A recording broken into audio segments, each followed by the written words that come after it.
नमस्कार, आवाज समाचार में आपका स्वागत है। मैं हूं आपके साथ मनोज श्रीवास्तव। शुरुआत करते हैं खबरों की इस वक्त की हेडलाइंस के साथ। रामलला का गर्भगृह में प्रवेश। 22 जनवरी को राम यंत्र पर विराजेगी मूर्ति। अयोध्या में अलग अलग पूजा और कर्मकांड में जुटे राम भक्त। तैयारी अंतिम चरण में।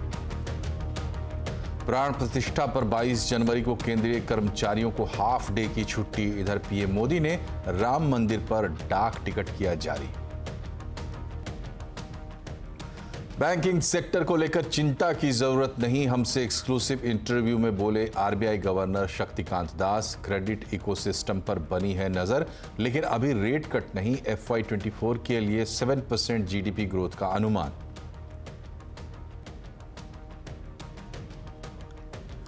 बाजार लगातार तीसरे दिन गिरावट पर बंद। आज शुरुआती गिरावट के बाद बाजार में थोड़ी रिकवरी लौटी। HDFC बैंक में दूसरे दिन भी दबाव।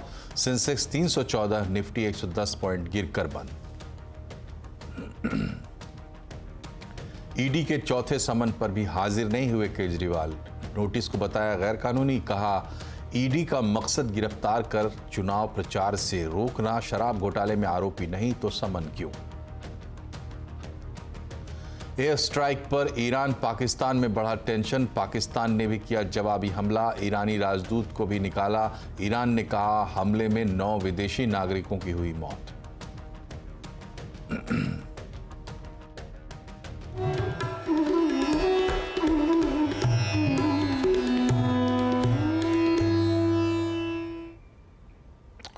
तो बुलेटिन में सबसे पहले राम उत्सव, और राम उत्सव में सबसे पहले एक स्पेशल सॉन्ग, खास गीत। न्यूज़ 18 इंडिया पर यह गाना लॉन्च हुआ है।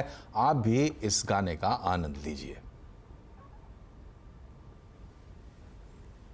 बोलो सियावर रामचंद्र की प्रणाम। सिया राम किया विश्व कल्याण। बोलो राम सिया राम सिया राम। प्रणाम सिया राम किया विश्व कल्याण। बोलो आया खुशियों का दिन सुहाना। लौटा है अपना रामा। अयोध्या फिर से सजा। सुनो हो रहा है ये हल्ला। बैठेंगे राम लल्ला फिर वहाँ।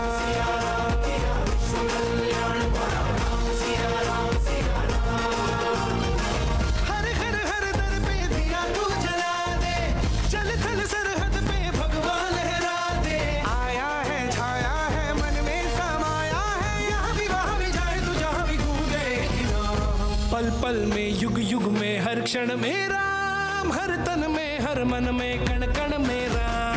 पल पल में युग युग में हर क्षण में राम। हर तन में हर मन में कण कण में राम। राम सिया राम किया विश्व कल्याण। राम सिया राम सिया राम। राम सिया राम किया विश्व कल्याण। राम सिया राम सिया राम।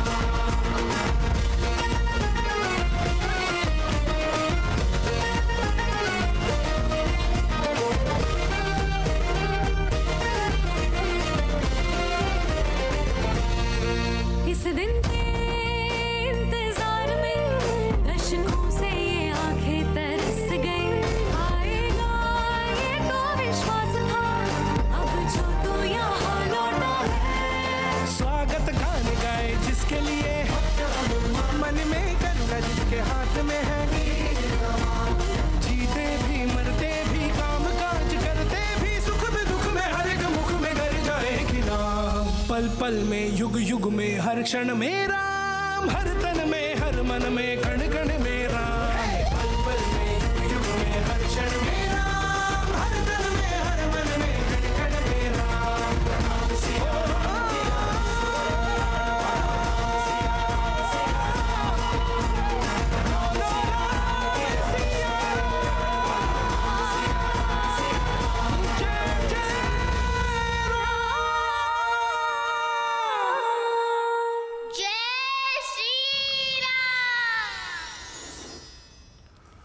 केंद्र सरकार ने 22 जनवरी के लिए बड़ी घोषणा की है। 22 जनवरी को रामलला की प्राण प्रतिष्ठा वाले दिन हाफ डे छुट्टी का ऐलान किया गया है। 22 जनवरी को देश भर में केंद्र सरकार के सभी दफ्तर, संस्थान और केंद्रीय औद्योगिक इकाइयां दोपहर 2:30 बजे तक बंद रहेंगी। 22 जनवरी को अयोध्या में रामलला की प्राण प्रतिष्ठा होगी, जिसका मुहूर्त दोपहर 12:20 का है। इससे पहले उत्तर प्रदेश सरकार पूरे प्रदेश में सार्वजनिक छुट्टी का ऐलान कर चुकी है। अयोध्या में रामलला की मूर्ति गर्भगृह में पहुंच चुकी है। इसी मूर्ति की स्थापना राम यंत्र पर होगी। 16 जनवरी से शुरू हुए प्राण प्रतिष्ठा अनुष्ठान 22 जनवरी तक चलेंगे और आज इसका तीसरा दिन है। कल यानी 17 जनवरी को गर्भगृह में स्थापित होने वाली रामलला की 200 किलो वजन की नई मूर्ति को जन्मभूमि मंदिर परिसर में लाया गया था। मूर्ति को परिसर भ्रमण भी कराना था, लेकिन भारी होने के कारण इसकी जगह रामलला की 10 किलो की चांदी की मूर्ति परिसर में घुमाई गई। और अयोध्या में रामलला के दर्शन करने से पहले हर कोई हनुमान जी के दर्शन करने के लिए हनुमानगढ़ी जाता है। रामलला की प्राण प्रतिष्ठा से पहले हनुमानगढ़ी में भक्तों का तांता लगा हुआ है। लोग राम धुन में मग्न हैं। हनुमानगढ़ी के बाहर कैसा है माहौल, बता रहे हैं लक्ष्मण रॉय। जब आप अयोध्या में राम मंदिर के दर्शन करने आए तो हनुमानगढ़ी जरूर आइएगा, क्योंकि कहा यह जाता है कि हनुमानगढ़ी में हनुमान जी से अनुमति लेने के बाद ही राम मंदिर में रामलला के दर्शन करने चाहिए। और यहाँ पे कई सारे संत अलग अलग देशों से, देश के अलग हिस्सों से आते हैं।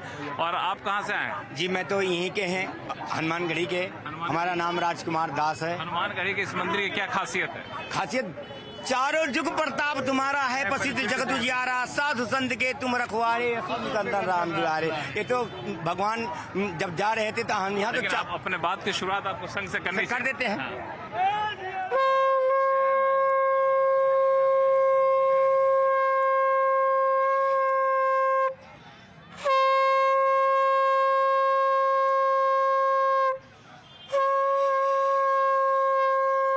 आप यहीं से आए हैं? हम लोग काशी से आए हैं, हम दोनों जुड़वा भाई हैं। जुड़वा भाई हैं। जी जी। क्या कुछ कहना चाहेंगे इस सबसे मौके? पहले तो मैं आपके चैनल को प्रणाम बोलता हूँ। भगवान की कृपा हुई तभी हम लोग मिलन हुआ है सभी का यहाँ पे। बिल्कुल, बिल्कुल। और भगवान की कृपा नहीं होती तो मिलन नहीं होता। इस खास मौके पे कुछ आप कहना चाहेंगे? मैं सुनाऊंगा और प्रभु श्री राम से क्षमा मांगूंगा कि मंदिर बनने में इतना देरी क्यों हुआ। क्या बात? और मैं सुनाता हूँ। अयोध्या के राजा भारत है आपका, महलों में आओ स्वागत है आपका। अयोध्या के राजा भारत है आपका, महलों में आओ स्वागत है आपका। जो भूल हुई हमसे तुम हमें माफ कर दो, जो भूल हुई हमसे तुम हमें माफ कर दो। अयोध्या के राजा भारत है आपका, महलों में आओ स्वागत है आपका। अब तो महलों में आ रहे हैं, अब तो अयोध्या के राजा। अब मोरे रामा अवध घर आयो, मोरे रामा अवध घर आयो, मोरे रामा अवध घर आयो, मोरे रामा अवध घर आयो। अरे आगे आगे राम चले, पीछे पीछे लक्ष्मण। आगे आगे राम। मेरा नाम भी लक्ष्मण है। क्या बात है? पीछे पीछे लक्ष्मण हो, पीछे पीछे लक्ष्मण, पीछे पीछे लक्ष्मण हो, पीछे पीछे लक्ष्मण। मोरे रामा मोरे रामा मोरे रामा अवध घर आयो, मोरे रामा। और जो विरोधी हैं उनके लिए भी हम लोग को 2 लाइन कहना है। अच्छा, जो विरोध कर रहे हैं इनके लिए, अच्छा उनके लाइन बना रखी है क्या? उन लोग राम के बंदे नहीं है, उन लोग मुगलों के बंदे हैं, ऐसा लगता है ना भैया? बिल्कुल बिल्कुल। ना फूल के बंदे हैं ना हाथ के बंदे हैं, ना फूल के बंदे हैं ना हाथ के बंदे हैं। जो राम की बात करे, जो राम की बात करे, हम उसी के बंदे हैं। जो राम की बात करे, हम उसी के बंदे हैं। जो राम। हम तो यहाँ मुंबई से आए हैं, अपने मुंबई से आप आए हैं? हम मुंबई से आए हैं। यहाँ हम सिटी के सपोर्ट में आए हुए हैं, लेकिन फिर भी इतना राममय माहौल है कि मैं अपने प्रोफेशनलिज्म को दरकिनारे रख के और एक बार मोदी जी का बहुत तहे दिल से धन्यवाद करना चाहता हूँ, जिनकी वजह से आज हम ऐसा अद्भुत दृश्य देख पा रहे हैं। पूरा बिल्कुल। पूरी धरती राम में आप भी जब यहाँ पंजाब से हैं। आप पंजाब से आए हैं? पंजाब से आए हैं। कहाँ से हैं पंजाब से? अमृतसर से। अमृतसर से। हाँ जी। अमृतसर से और यहाँ से आए, क्या क्या यहाँ क्या बहुत बढ़िया लग रहा है। बहुत वहाँ तो रात को हम चल नहीं सकते, छीना झपटी हो रही है। नहीं, यहाँ तो कुछ वैसा नहीं दिखा। ना ना ना कुछ नहीं आप भी देखा। जब यहाँ कहा गया है सज गई है अयोध्या मेरे राम की, सज गई है अयोध्या मेरे राम की, उस पर मोदी जी का आना गजब हो गया। सज गई है अयोध्या मेरे राम की, उस पर मोदी जी का आना गजब हो गया। मेरे भारत का बच्चा बच्चा जय जय श्री राम बोलेगा, मेरे भारत का बच्चा बच्चा जय जय श्री राम बोलेगा। जय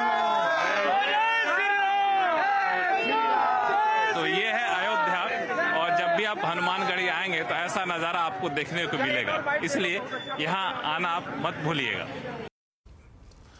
प्रधानमंत्री नरेंद्र मोदी ने आज देश को भगवान श्री राम से जुड़ी बड़ी सौगात दी। अयोध्या में 22 जनवरी को होने वाले प्राण प्रतिष्ठा कार्यक्रम से पहले पीएम मोदी ने श्री राम जन्मभूमि मंदिर से जुड़े 6 स्मारक डाक टिकट जारी किए।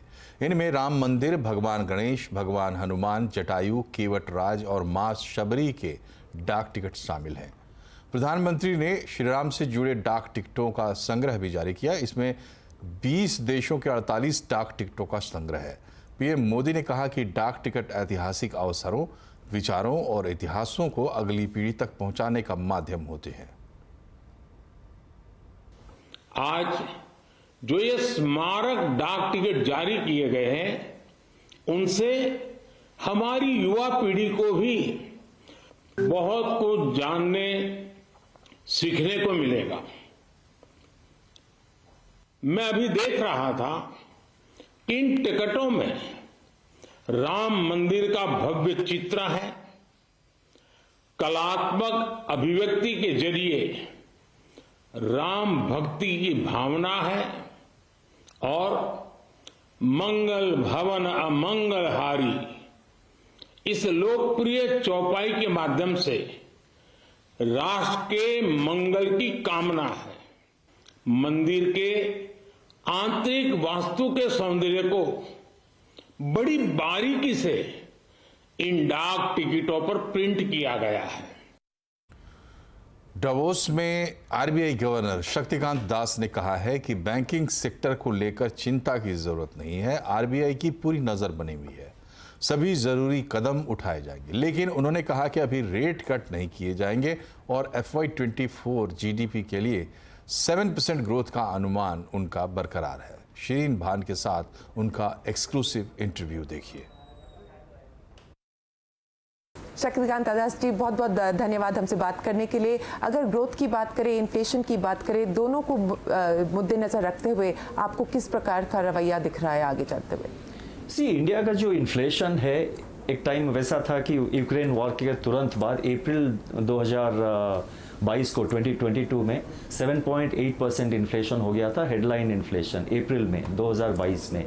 अभी इन्फ्लेशन उसके बाद ग्रेजुअली मॉडरेट हो रहा है और हम लोग जो है 4% की तरफ आगे बढ़ रहे हैं। और सबसे इम्पॉर्टेंट बात यह है कि उसमें कोर इन्फ्लेशन जो है वो अभी 3.8% है। कोर इन्फ्लेशन जो है वो directly link to central bank का जो मॉनेटरी पॉलिसी एक्शन होता है उससे डायरेक्टली संबंधित है। तो इसीलिए कोर इन्फ्लेशन में जो काफ़ी इम्प्रूवमेंट आया है वो हमको बहुत सेटिस्फैक्शन देता है कि मॉनेटरी पॉलिसी मतलब काम कर रहा है और वो प्रोसेस जो है अभी भी इनकम्प्लीट है और वो चालू है।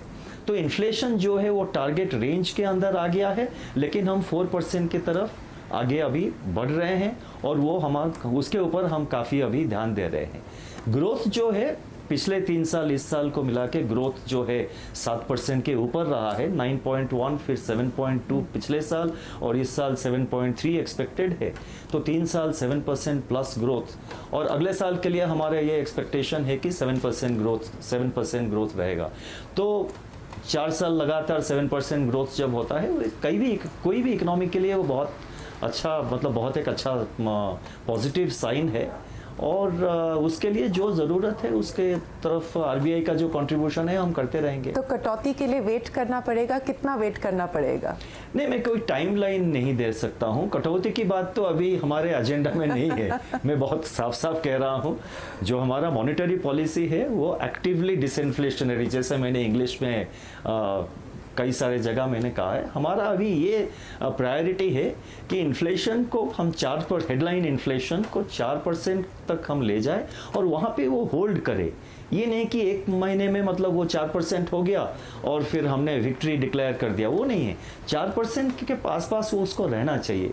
सो ड्यूरेबल बेसिस में जब इन्फ्लेशन 4% पहुंच जाता है, तब आप जो कह रहे हैं कोई मॉनेटरी पॉलिसी में कोई शिफ्ट इन जो पिवट जिसको कहते हैं, उसके बारे में हम बात करते हैं। अभी तो बहुत प्रीमैच्योर है उसके बारे में बात करना। क्रेडिट ग्रोथ और डिपॉजिट ग्रोथ को लेके आपकी क्या राय है, क्या रवैया है?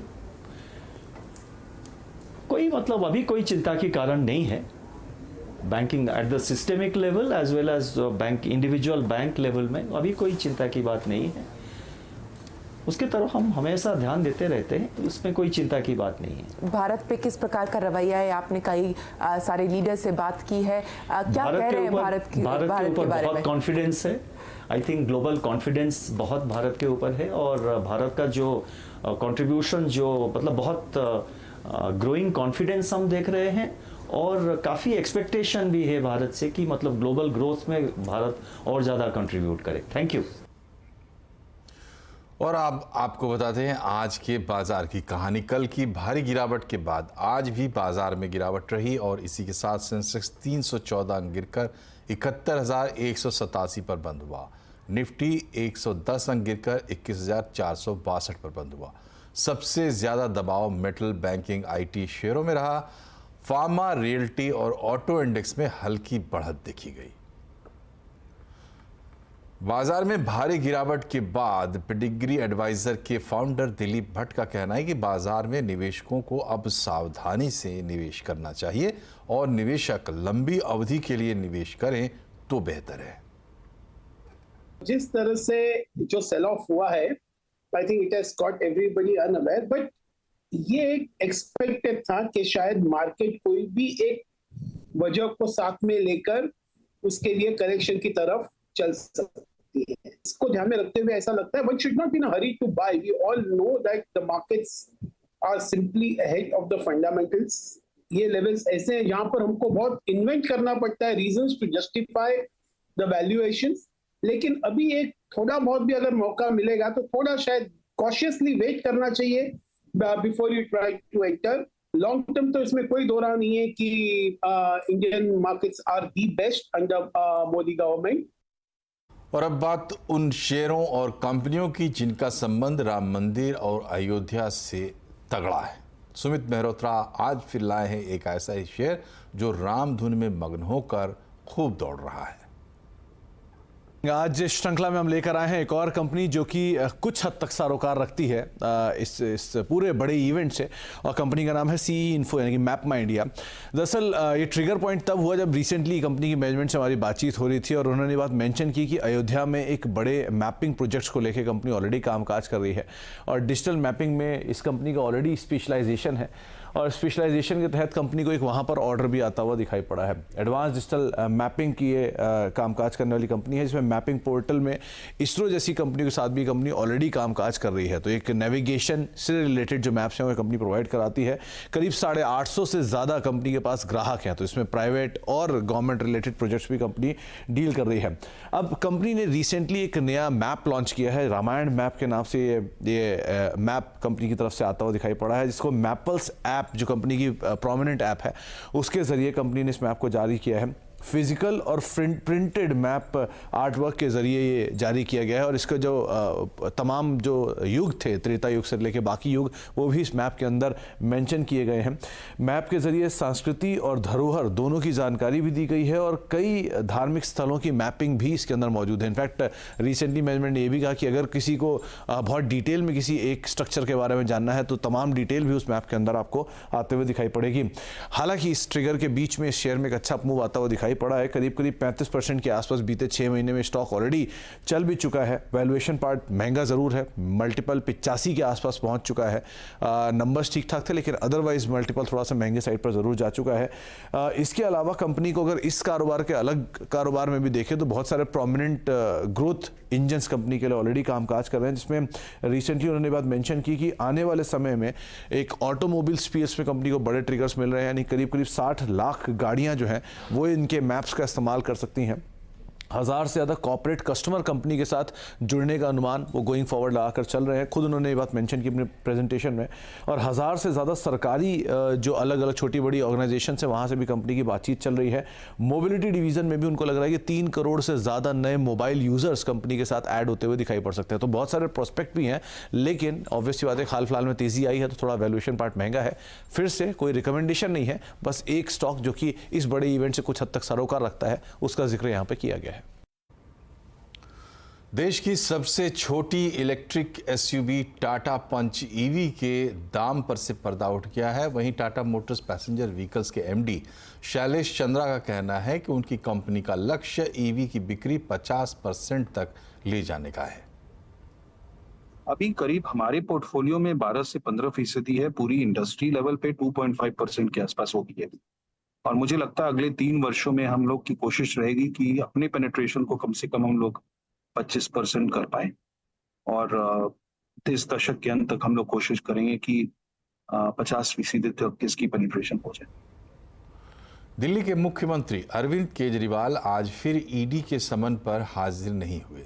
शराब नीति घोटाले के मामले में पूछताछ के लिए ईडी ने केजरीवाल को चौथा समन भेजा है, लेकिन केजरीवाल ने पत्र लिखकर ईडी को अपना जवाब भेजा है। उन्होंने लिखा है कि ईडी का मकसद उन्हें गिरफ्तार करना है। उन्होंने कहा कि लोकसभा चुनाव में प्रचार करने से रोकने के लिए ही समन भेजा जा रहा है। वहीं आपने सवाल पूछा है कि जब ईडी ने अपनी चार्जशीट में लिखा है कि केजरीवाल आरोपी नहीं है, फिर उन्हें समन क्यों भेज रही है और उनकी गिरफ्तारी की तैयारी में क्यों है। इससे पहले भी ईडी ने केजरीवाल को 3 जनवरी पिछले साल, 2 नवंबर और 21 दिसंबर को पूछताछ के लिए बुलाया था, लेकिन तीनों बार केजरीवाल जांच एजेंसी के सामने पेश नहीं हुए। लोकसभा चुनाव के 2 महीने पहले अचानक मुझे नोटिस देके क्यों बुलाया जाता है? चारों तरफ बीजेपी वाले घूम घूम के कह रहे हैं केजरीवाल को गिरफ्तार करेंगे। बीजेपी वालों को कैसे पता मेरे को गिरफ्तार करेंगे? क्योंकि बीजेपी ईडी चला रही है।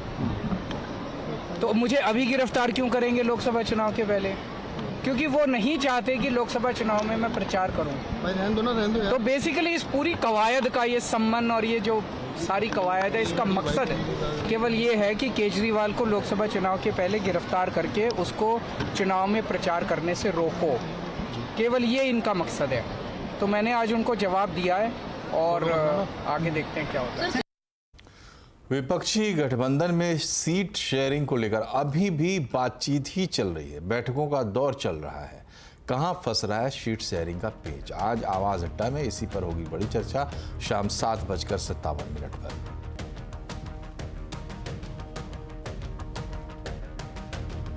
लक्षद्वीप की काया पलट में सरकार जुट चुकी है। टूरिज्म से जुड़े इंफ्रास्ट्रक्चर को बढ़ावा देने के लिए सरकारी कंपनी एनवीसीसी को बड़ी जिम्मेदारी सौंपी जा सकती है। सरकार जल्द ही लक्षद्वीप में सी बीच पर कॉटेज और होटल कंस्ट्रक्शन को लेकर एक फिजिबिलिटी स्टडी करवाने की तैयारी कर रही है, ताकि टूरिज्म को लक्षद्वीप में मालदीव की टक्कर लक्षद्वीप दे पाए फैसिलिटीज के मामले में।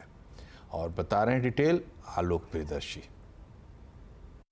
बिल्कुल, देखिए लक्षद्वीप में टूरिज्म रिलेटेड इंफ्रास्ट्रक्चर डेवलपमेंट को लेकर सरकार गंभीर नजर आ रही है। सीएनबीसी आवाज को सूत्रों से जानकारी मिली है कि वहां पर लक्षद्वीप में फिजिबिलिटी स्टडी करने के लिए एनबीसीसी को जिम्मेदारी सौंपी जा सकती है। एनबीसीसी एक सरकारी कंस्ट्रक्शन कंपनी है और इसका अनुभव है, पहले मालदीव में भी इस तरह के इंफ्रास्ट्रक्चर वो लोग डेवलप कर चुके हैं। लिहाजा एक इको फ्रेंडली सेंसिटिव जोन होने की वजह से वहां पर सबसे पहले फिजिबिलिटी स्टडी करने की बात की जा रही है। उसके बाद माना जा रहा है कि वहां पर जो इको फ्रेंडली कॉटेज और होटल्स हैं वहां पर डेवलप किए जा सकते हैं। इसके लिए सरकार ने एक कदम बढ़ा दिया है, एनबीसीसी को जिम्मेदारी सौंपी जा सकती है। अभी अगर देखें तो लक्षद्वीप में महज 150 के आसपास होटल रूम्स हैं और वहां पर प्रधानमंत्री के आह्वान के बाद बड़े पैमाने पर टूरिस्ट पहुंच रहे हैं। लिहाजा वहां पर एक तरह से कहें वहां पर जो इंफ्रास्ट्रक्चर है वो टूरिस्ट के जो इनफ्लो को संभाल नहीं पा रहा है। लिहाजा सरकार अब कोशिश कर रही है कि जल्द से जल्द लक्षद्वीप में जो टूरिज्म रिलेटेड इंफ्रास्ट्रक्चर है और खासतौर से मालदीव का टक्कर का इंफ्रास्ट्रक्चर वहां पर जल्द से जल्द तैयार किया जा सके, ताकि लक्षद्वीप को एक इंटरनेशनल टूरिस्ट डेस्टिनेशन के तौर पर डेवलप किया जा सके। इधर पाकिस्तान और ईरान के बीच तनाव लगातार बढ़ता जा रहा है। बलूचिस्तान में हुए ईरान हमलों के 24 घंटे के बाद ही पाकिस्तान ने बदला लिया है। आज सुबह पाक सेना ने ईरान की सीमा के करीब 50 किलोमीटर अंदर जाकर बलूच लिबरेशन फ्रंट और बलूचिस्तान लिबरेशन आर्मी के ठिकानों पर हमला किया। पाकिस्तान की स्ट्राइक में 4 बच्चों और 3 महिलाओं समेत कुल 7 लोग मारे गए हैं। इस घटना के बाद इलाके में तनाव बढ़ गया है। इससे पहले ईरान ने पाकिस्तान पर हमला किया था, जिसमें 2 बच्चे और 3 महिलाओं की मौत हो गई थी। आपको बता दें कि ईरान पर पाकिस्तान के जवाबी हमले से दोनों देशों में युद्ध की आशंका बढ़ गई है। गुजरात के बड़ोदरा में भीषण हादसा हुआ है। हरणी झील में एक नाव पलट गई है, जिससे 10 बच्चे और 2 टीचर्स की मौत हो गई है। नाव में सवार बाकी 13 बच्चे और 2 टीचर्स को बचा लिया गया है। ये सभी बच्चे एक प्राइवेट स्कूल के थे।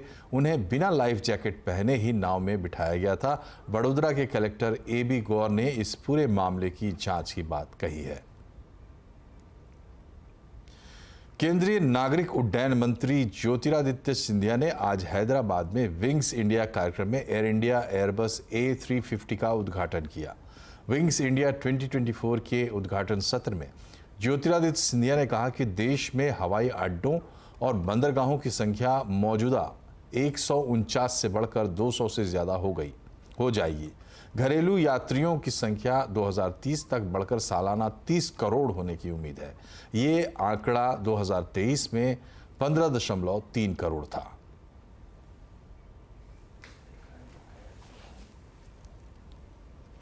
इसी के साथ बुलेटिन में फिलहाल इतना ही। आप खबरों पर अपडेट रहिए और इसके लिए जुड़े रहिए CNBC आवाज़ से। हमारे सोशल मीडिया हैंडल्स के जरिए खास नज़र रखिए हमारे बजट ब्राउज़र पर। नमस्कार।